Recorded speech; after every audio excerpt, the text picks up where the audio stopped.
To 52%. The show that explores everything and anything going on in Liverpool and beyond from the perspective of 52% of the population, women. I'm Jennifer Jewell. And I'm Lisa Simmons.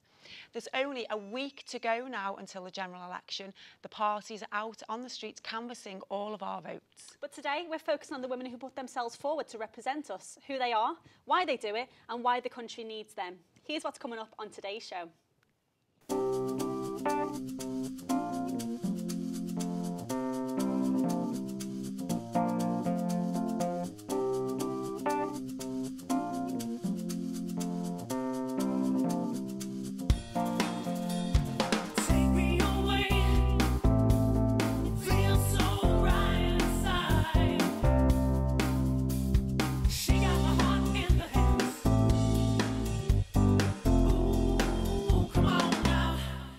We're joined in the studio by Emily Spurrell, Women's Officer for Liverpool City Council, Angela Grant, Tusk Local Council candidate for Wavertree, and Green Party candidate for West Derby, Rebecca Lawson. Ladies, thank you so much for joining us today. Of course, the election is on everyone's mind, and I'm sure it's on your minds a lot more than it is on ours. First of all, tell us all how you got involved in politics.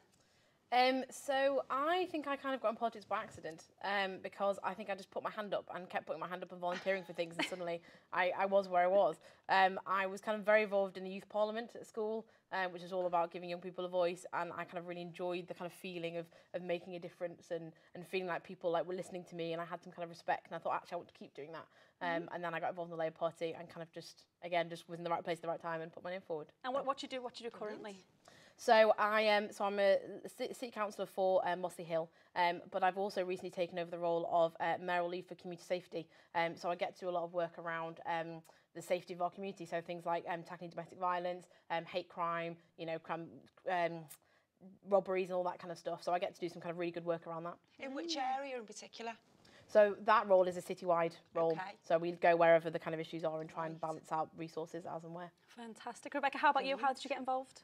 I've always been interested in environmental issues. So for many years I was in cycle campaign groups, involved in Friends of the Earth, things like that, and sort of practically involved in helping lay hedges and fix paths and things and so on. But gradually I kind of realised that actually to make a change so that really we were addressing these environmental issues, you needed to work politically, and it wasn't enough to just be involved in these charities or organisations. And so I kind of did some reading and decided that I was going to join the Green Party, and fortunately there was quite a strong group here. And so I've joined in 2007, and I've been working with them since. Fantastic. And I really had no idea what it would involve. I guess a similar story. Yeah. It came as quite a shock to realise just how much walking around the streets, putting leaflets through people's doors and knocking on doors, and just how time-consuming the whole business I'm sure it's worth it, politics is. I can imagine. Angela, how about you? How about me?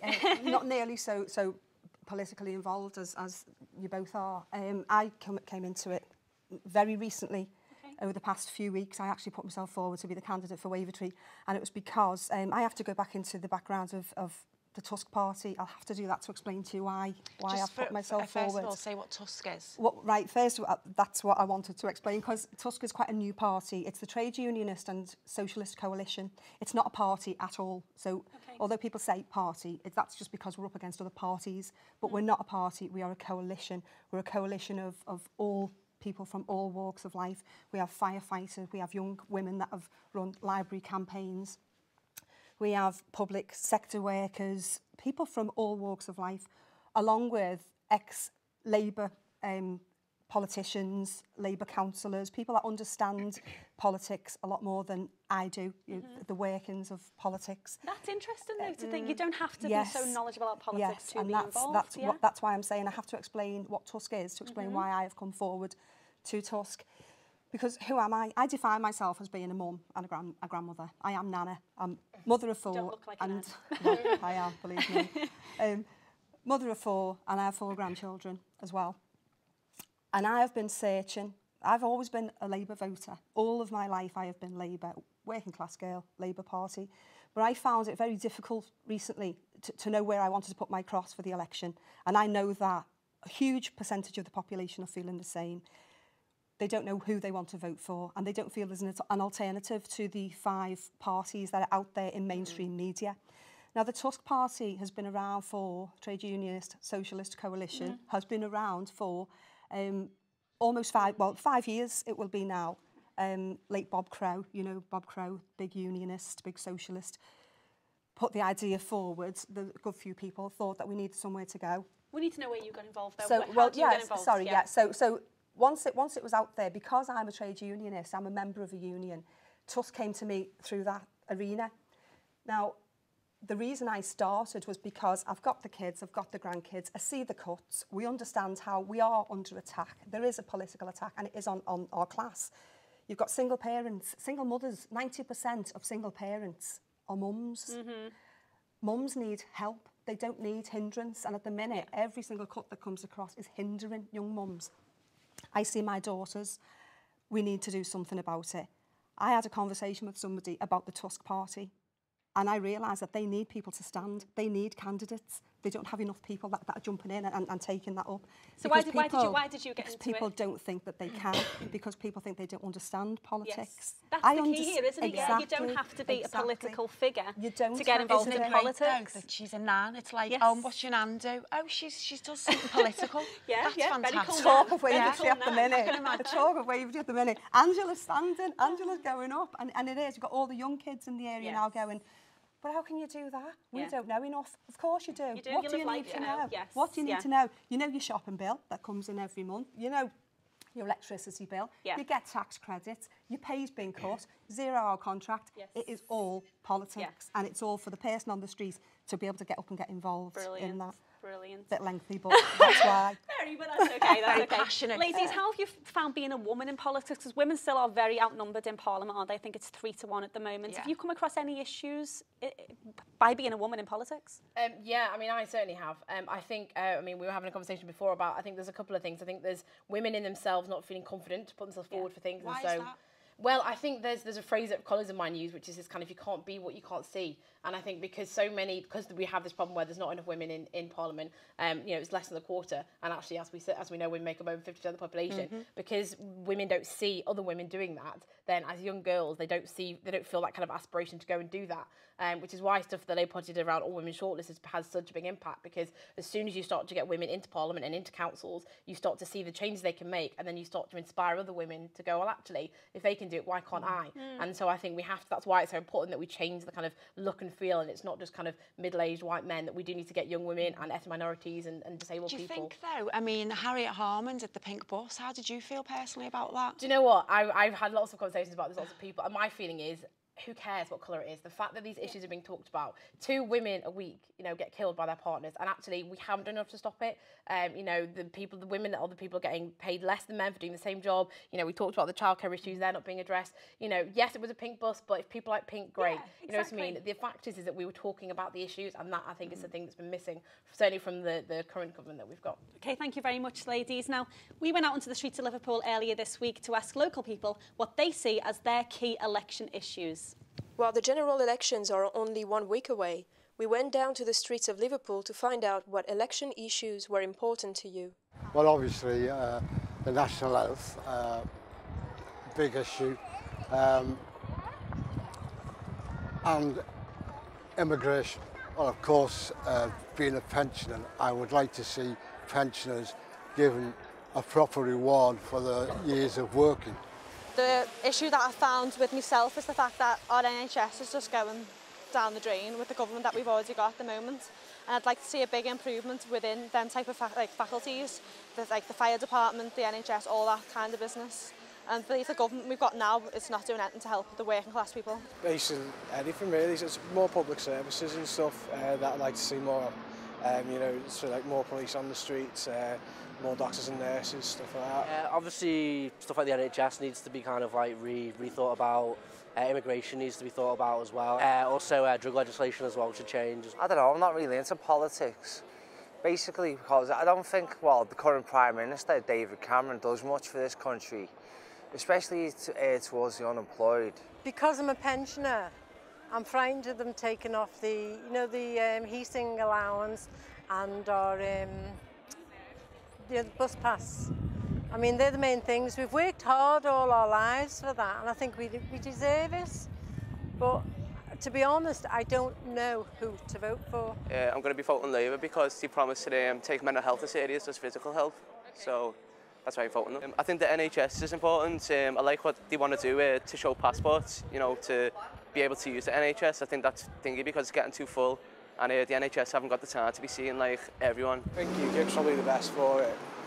Seem more down to earth and yeah, it's just better than the Tories really, or Labour. I used to vote Labour all the time, but now it's just maybe a nice fresh party and stuff. I'd like Labour to get back into government, to be honest with you, because I think they're the only ones who are going to actually look after us. I've always voted in the past for Labour, but this time I am turning towards Conservative. Yeah. I'm not going to vote no. Because there's no one I don't think who I'd vote for who would make the changes that I'd want to see made, really. I think kind of regardless of who I vote for, it's going to stay exactly the same. They're all kind of all in the same camp, so to speak, like so. They all seem to have something good to say, and then something else comes along. I mean, if like sort of Labour, and if they join up with the SNP, I don't want that. No way do I want that.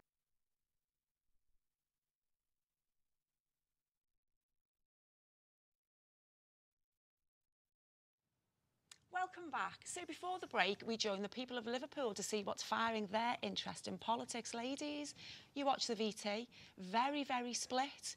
What are your thoughts?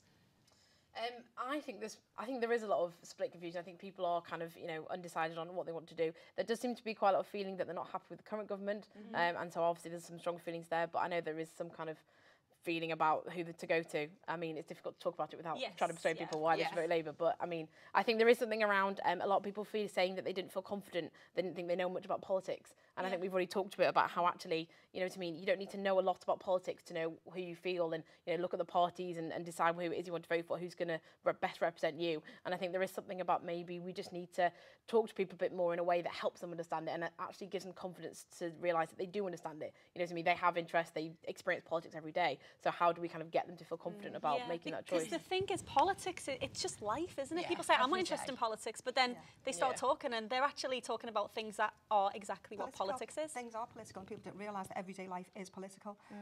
One big thing I noticed there, it is split, but you see the fear coming from people, the fear, they don't know who to vote for because they feel that they've been let down and you're dead right, it's hard to explain without doing a little bit of a who you should vote for.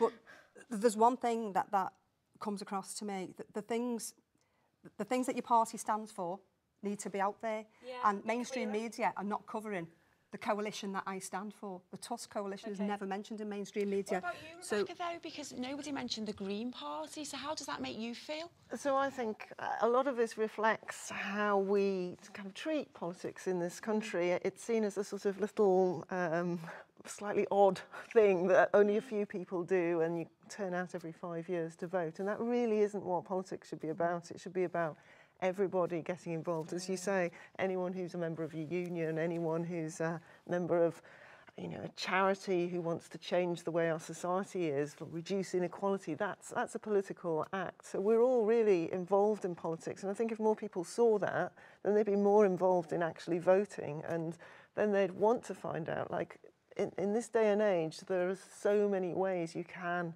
find out about what the different political parties are saying.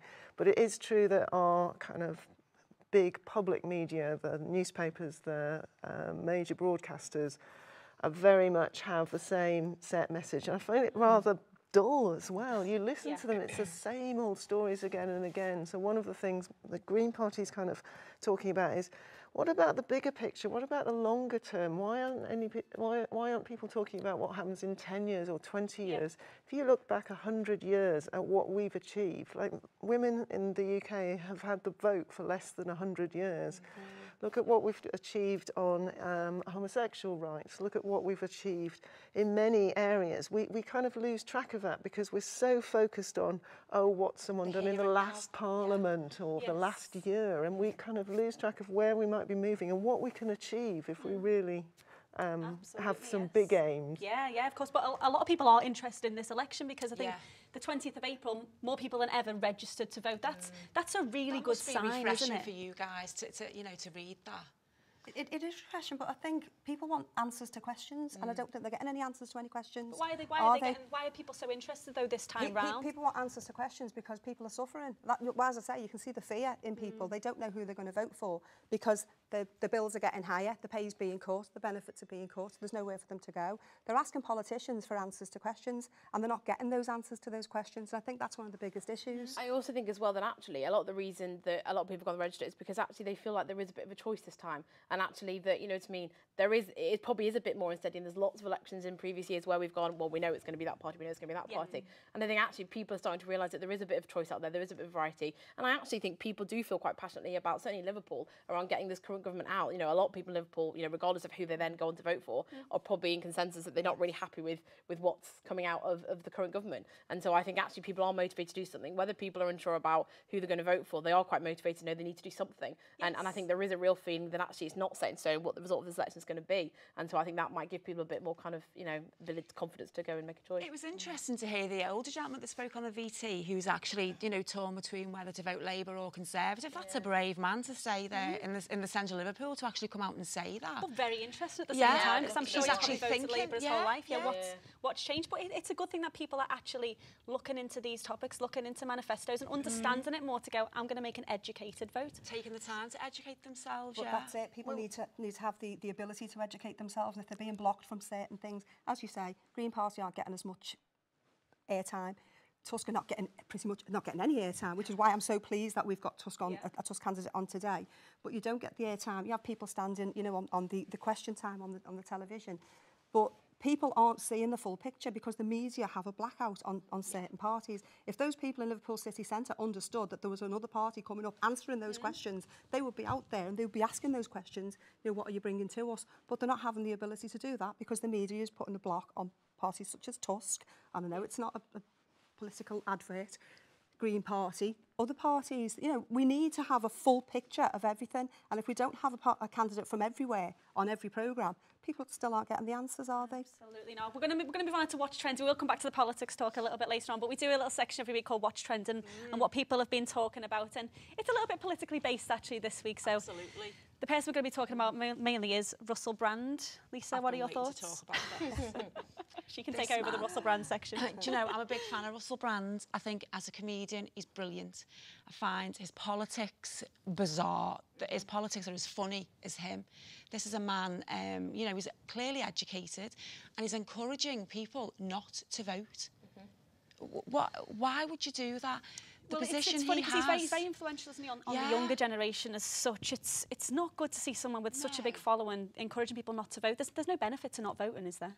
But you could say he's encouraging people to argue the other way, to actually get involved in politics. So he's a comedian. He's trying to get some attention, obviously, and that's one way of doing it. And he does make a very good point that practically, in many cases, maybe in Liverpool particularly, we have very little power with our votes because the outcome of the election's very much known I was going to say, I don't think that's actually true, because we've done a lot of work with this, and particularly in trying to get students to register to vote. And actually, if you look at the numbers, there are more people that didn't vote than did vote. Yes. So actually, if all those people who are sitting there saying, well, actually, there's no point me voting because the decision's sold, it's a safe seat, whatever, if they all got up and voted in one particular way, they could absolutely change it. Yeah. And I think this is why it's so frustrating that Russell Brand is saying all the stuff around, there's no point bothering, to me, you're not going to make any difference. Because actually, if all those people who didn't vote did, they would absolutely be able to change the face of our politics. Yeah. And I think there is something about, he's saying all this stuff, but then he's not putting himself forward. When he was on Question Time, someone asked him, well, why don't you stand for Parliament? And he went, oh, well, no, it's not for me. And you kind of go, well, look, you've got all these ideas, you've got these beliefs. Why don't you, practice what you preach? Why don't you do it? And then it's just, and so it's kind of, it doesn't really match up. And I think you're just sending a very negative message at a time when we need people to be engaging in society. He does say some strange. Yes, go on. He's now decided he's a feminist, out and out feminist. Yeah, isn't he? he's now. I think he's become celibate now, hasn't he? At his age, as well, a celibate feminist. Can I just come back on the voting issue with Russell Brand, and I'll tell you where. And I'm not in his head. I'm not in Russell Brand's head, and I don't think I would want to be in Russell Brand's head, because I think he's an extremely intelligent man. When he talks about not voting, what he means is there is not a party for people to vote for. Yes. There isn't a socialist alternative out there for people to vote for. So what he's saying is, democracy is not just about putting a cross in a box. Democracy is about having a party to vote for that is going to represent you in Westminster. If there isn't a party that is representing you in Westminster, why put your cross in the box? And that's where he's coming from. It's not a case of just don't go out and vote. It's a case of there isn't anybody to vote for. And I see where he's coming from, because that's where I was 4 weeks ago. I wasn't putting my cross in the box. Sorry, I was going to say there is something else as well in terms of what he says very much undermines all the fact, particularly for women, the fact that women were tortured and killed, years ago, like you say, less than 100 years ago, to get the right to vote. And then he's saying to people, if people go and feel there isn't the right party, spoil your ballot. Let's send a clear message that people aren't happy. But otherwise, it's just down to that you're bored. Contradicting himself there, because on the one hand he's saying don't vote, then he's saying he's going to be, and as you've all touched on, women have died to get us this vote, and then he's saying he wants to be a feminist. Make your mind up, Russell. He's very confused. Well, ridiculous.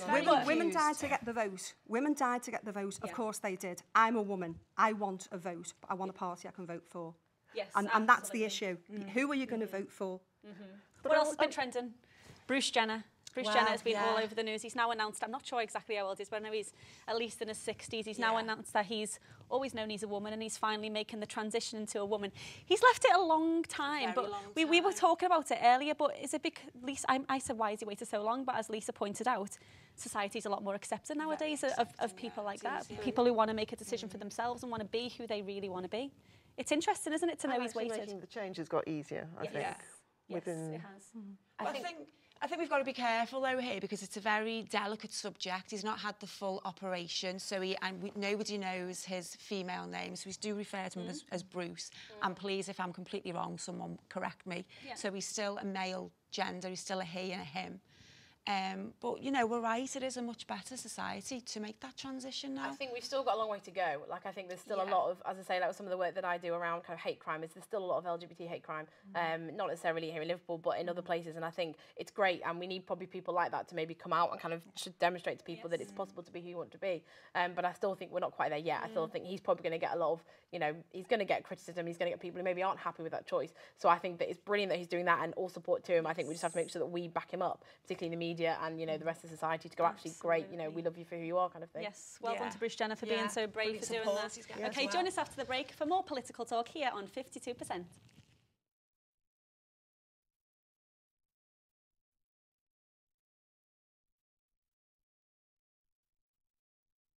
Welcome back to 52%. Now, before the break, we found out that more people than ever have registered to vote on a singular day than ever before, and most of these people were in the 16 to 34 age group. It seems that young people are really beginning to engage in politics. So Gael met Niamh McCarthy, a student at Edge Hill University, who is running for Wavertree as an independent candidate. Hello Niamh, how are you? I'm excellent, thanks. So you are 18 years old and you are running as an independent parliamentary candidate in the Wavertree constituency in this year's general election. Tell us a little bit about yourself. Well, I'm 18, like you said. I'm in my first year of university studying design, and I'm from Old Swan, which is actually in the Wavertree constituency. You are just 18 years old. How did it all start?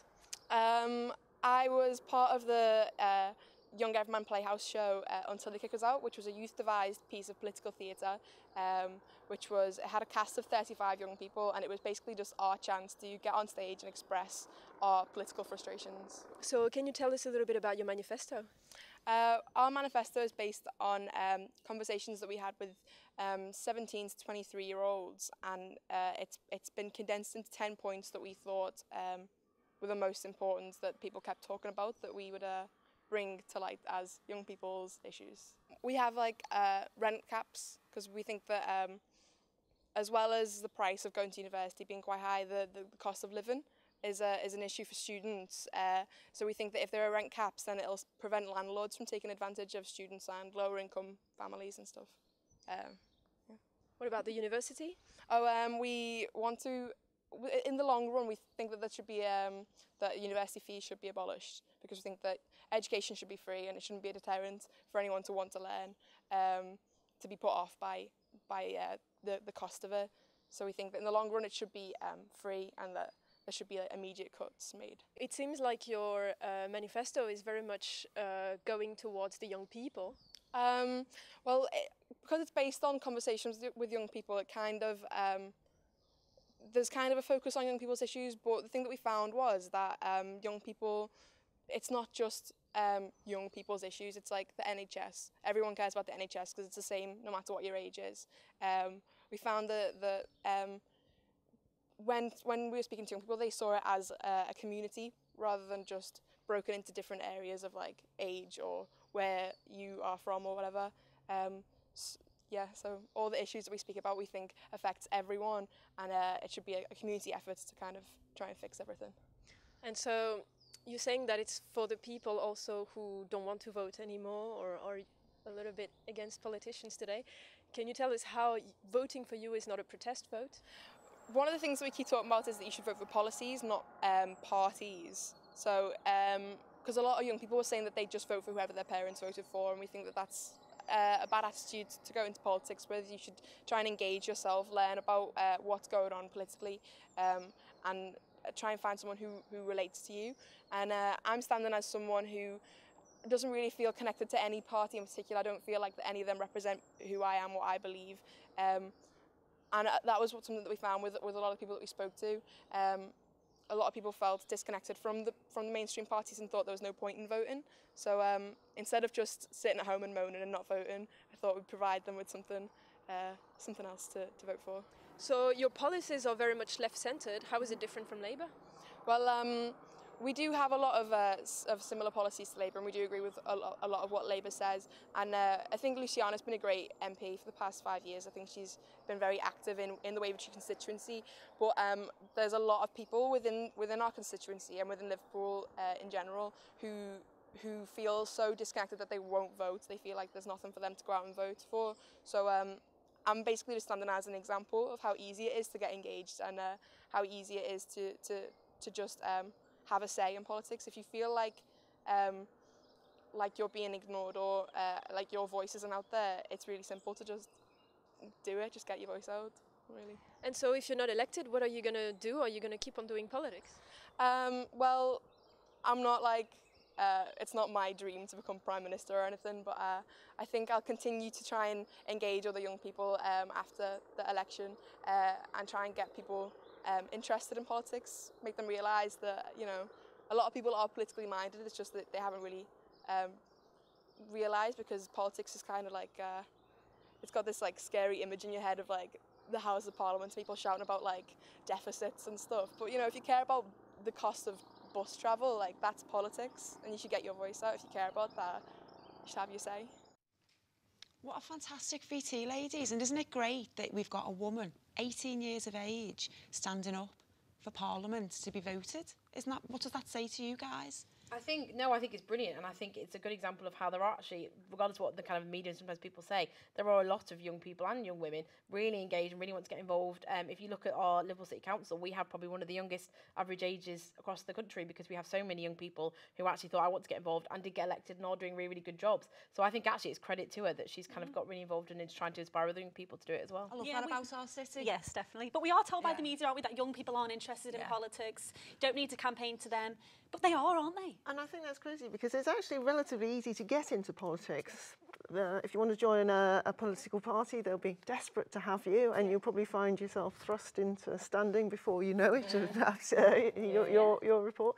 And really, most parties are very welcoming to young people, so there shouldn't be that feeling that you're being excluded. Yeah. Why is there such a stigma attached to young people and politics? I think the issue with young people is Neve's quite lucky. She's at university, and the university, it's quite political. You're at that age where you're picking up your students' union, and you hear a lot of what's going on with the government because of your student loans and your student grants, as was.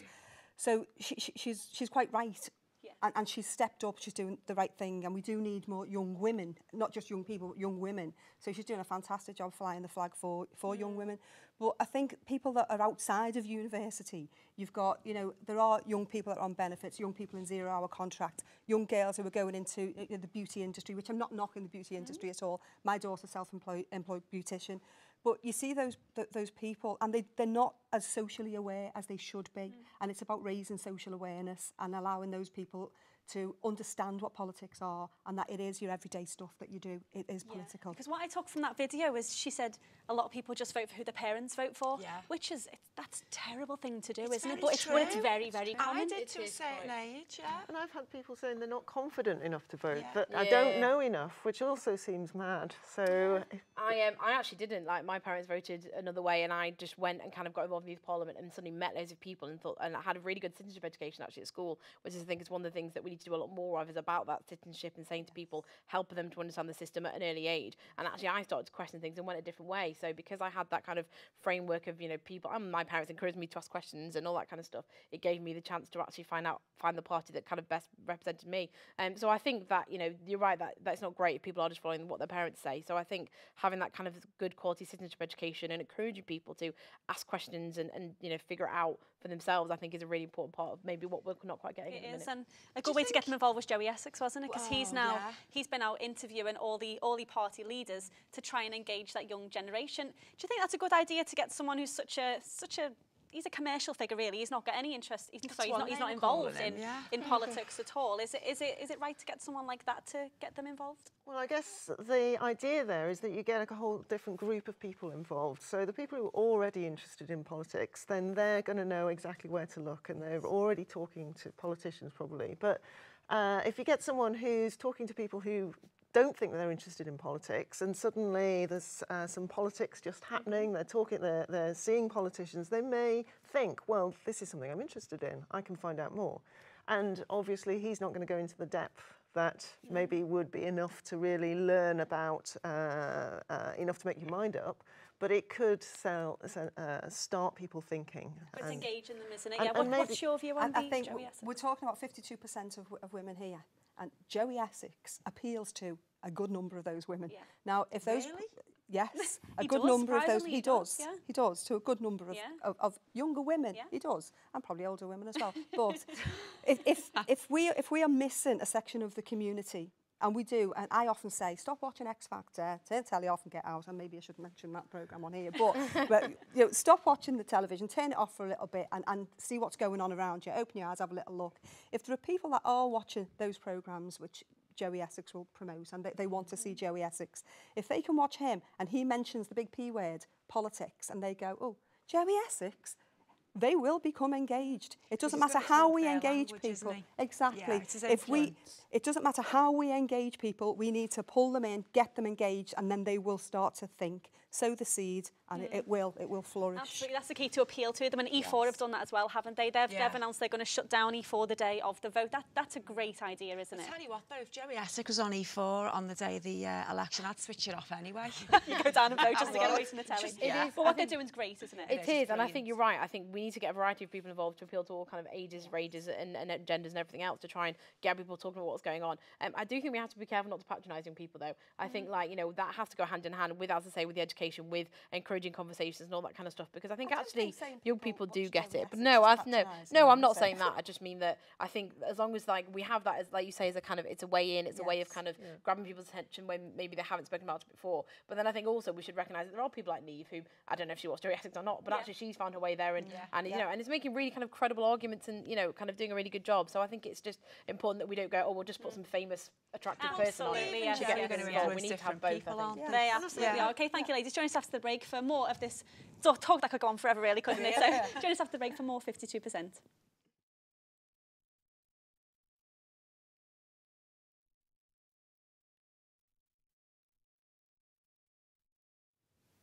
Welcome back. Now, we heard from Neve in the last part how she was inspired to stand for Parliament after taking part in a play at the Young Everyman, which explores the thoughts and feelings of an often misrepresented generation.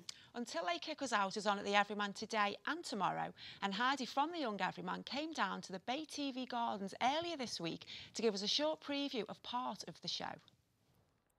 The definition of feminism is the social and economic equality of the sexes. So by default, if you believe in equality, you should be a feminist. Feminism is not man-hating. It's about creating a world where women have equal power, respect and freedom as men. It's about women walking home safe and having a choice about their careers, and girls not being called a bossy bitch when they stand up for themselves. The need for feminism is everywhere. In this country, we're lucky. We can all stand up and say something about this inequality. But think about the little girls across the world forced into marriage, or the women in the Middle East locked up for driving. We need feminism because he is a player and she is a slut, and because over 50 years after the Equal Pay Act was passed, men still earn 17.5% more than women, meaning that on average, for every pound a man makes, a woman makes 82p. So before you say you're not a feminist, ask yourself some questions. Do women not deserve representation in politics? Or equal pay? Should girls not feel safe when they're alone? And shouldn't everyone live in a world where they know they have equality? Very, very interesting speech there on feminism. Strong. Ladies, would you consider yourselves feminists? Oh, absolutely. Yeah? Yeah, without a doubt, I couldn't have put it better. Yeah? Yeah, all of the above. Yeah, definitely. Fab. Yeah, very nicely put. Yes, good. We all agree with this? Would I call myself a feminist? I don't like to label myself anything, but if that's the description she's given for feminism, then yes, of course, I'm all about equal rights, yes. Absolutely. What challenges have you ladies come across in politics? Because as a woman in politics, you must have encountered some sort of discrimination for being a woman. Emily, we'll start with you. What are your experiences in that situation? I've, I think, experienced quite a bit in terms of particularly being a young woman. So I chair a board as part of my role, and there's been a number of occasions when I've walked into the room and someone said, oh, you know, are you lost? You know, to me, like, you know, should you be, they think I'm a student, you know, say, are you looking for your lecture? And you kind of go, actually, no, I'm here to chair this. And so there is really something about people just, I think once I get into it and then people realise who I am, you know, they get on with it. But there is that kind of just first impression of going, you don't look like someone who could chair this very important meeting. I'm sure once you show what you can do, they respect it, but the initial appearance feels like she can't know what she's talking about, which is it's so wrong, isn't it? It's completely wrong, and I think there is something around the culture generally around these kind of things is that people feel that they can't speak out. We were speaking before about, you know, I think I held back quite a bit for a couple of years because I didn't feel I had, you know, earned my stripes, as it were. I didn't feel like I'd, you know, proven myself, and actually there were people standing up left, right, and centre. You know, male councillors elected the same time as me who were very confident to go up and, you know, and make their speeches and make their points, and I held back because I thought I need to wait a bit and prove myself, and actually I have just as much a valid opinion and enough to say about all these kind of things. And so I think once I realised that, you know, I'm no stopping you. Yeah. What about you, Rebecca? Have you encountered that? So I think you're right. I think I would like this to not be too negative. I think it is easy for women to get into politics, and I think we've lost most of those big explicit barriers that stop people going in, and what's left is more subtle. It's stereotypes, it's kind of expectations of people. It's maybe lack of confidence. So, and we can do things to kind of make things easier. So at Green Party conferences, when they're debating an issue, they make a very explicit decision to alternate between male and female and asking questions, so that you make sure that if on the whole men are just more quick to put their hands up and to get in there and start talking, they don't totally dominate. And I think it's those kind of more subtle issues where women's voices can be drowned because they're not quite fast enough to push themselves forward. It's not that anyone's really stopping you being there. Is it almost kind of something we're doing to ourselves by thinking, well, we should but hold maybe back? we just behave differently? And what's wrong with sitting back and thinking about things a little before you put your hand up? Maybe that's a good thing to Is do. that the individual, though, as opposed to the fact that it's a woman? Yeah, it might just be that she's quite nervous, There's not some just women because who she's a are woman. super confident and some people who aren't. But I think it's all about learned behaviours, isn't it, on both sides. We behave a certain way because we're women and we feel that's as expected of us, and we've begun to feel that way when we walk into a room. But there is also, on the other side, the automatic assumption that you've come to make the tea or you've come to bring in the tray, and it's like, oh, you're actually part of this meeting. But is that changing? I think it's changing. I think it. Sorry, do you want to? No, I was going to say, I think it is changing, but very slowly, not nearly fast enough. And again, that kind of brings us back to the conversation around why we need to get more women into these positions and into these places to kind of change that culture Just of to make it you're the normal, secretary, you're the team maker, all that kind of stuff. And actually just to kind of pick up on the other stuff, although I still think there is a lot of kind of structural barriers in terms of, you know, when meetings are held and, you know, the childcare situation and, you know, how much, if you have to pay for a family and all that kind of stuff. So I think things are changing and women are absolutely starting to make their mark for sure. I mean, we're kind of all really good examples of that. But I think there are still barriers that people are kind of still, women are still facing, and that culture is still the biggest thing, and I think that is just going to take time. It will. Angela, as a mother, how's it affected, and a grandmother we've now discovered, which we all can't believe, but how's it affected how does it affect your personal life being involved in politics so much? It massively affects my personal life because I have to work, I have to pay the rent, have to look after the grandchildren, have to be there if my kids are at the end of the phone and they need something. So I find myself working to early hours of the morning to try and fit everything in. So obviously, being a mum, being a grandmother, they are your duties. And as I said in the beginning, I define myself as a mum and a grandmother. That comes first for me, although I am I work full-time. I do my trade union work as well, and now I'm taking on the council duties. Now, I do fit it in. I fit it in, but it's been a long practice of learning how to fit things in and how to organise. And I still leave my phone on the bus and my pens everywhere, but I remember what's important, and that's the good thing. So it has been difficult. The childcare issue is massive for mothers out there, especially when people are arranging meetings, and sometimes there'll be an evening meeting, and you think, what are you supposed to do with the kids then? So it is difficult. But one of the things that I'm talking about, the learned behaviours, one of the things that I've found being a woman in this kind of arena is when you have conversations with people. I've been in meeting rooms and you'll speak to a man and he will respond to your male colleague instead of speaking to you. And that is something that I find almost every day still. Is it something you speak up for, though? It's something that doesn't happen again once they've done it, because I do automatically, excuse me, can you look at me?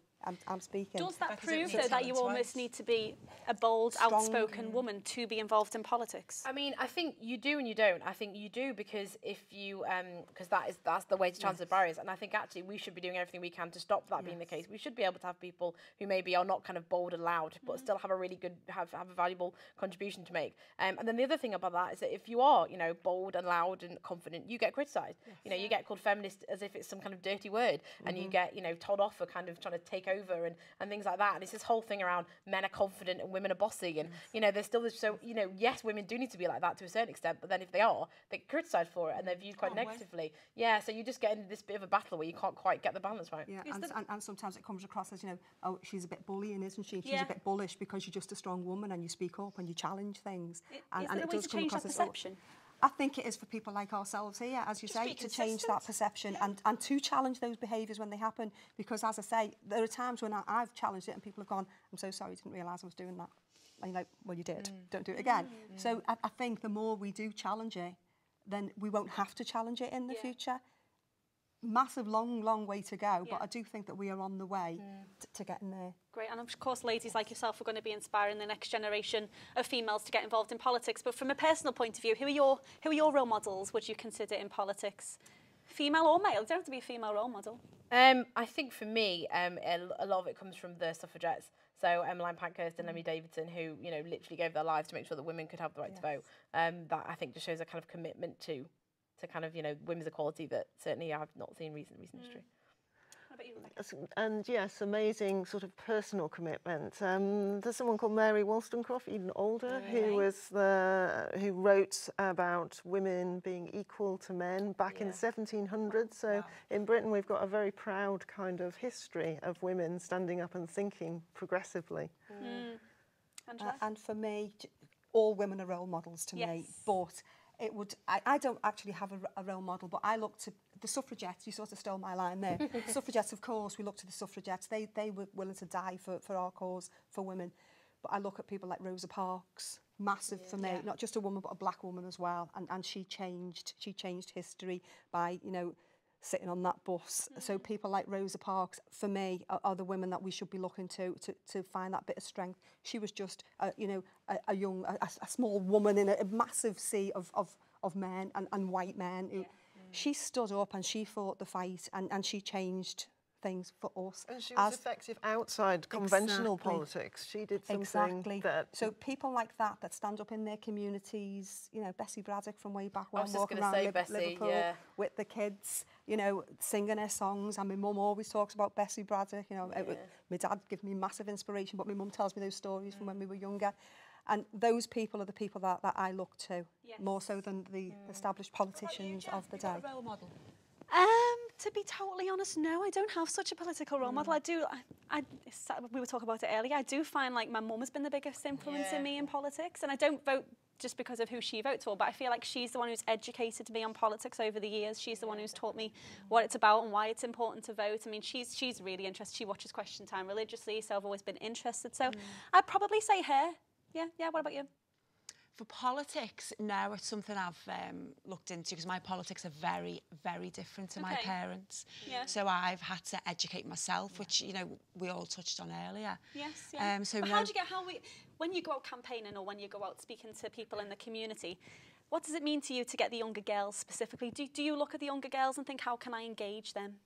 Yeah, I do, and actually, I went back to my old school, my old secondary school, and did a speech as someone who apparently was worth listening to. And I remember being one of those girls in the school listening to the local MP or something speaking. So it was. I felt really proud actually that I could be someone to give that message.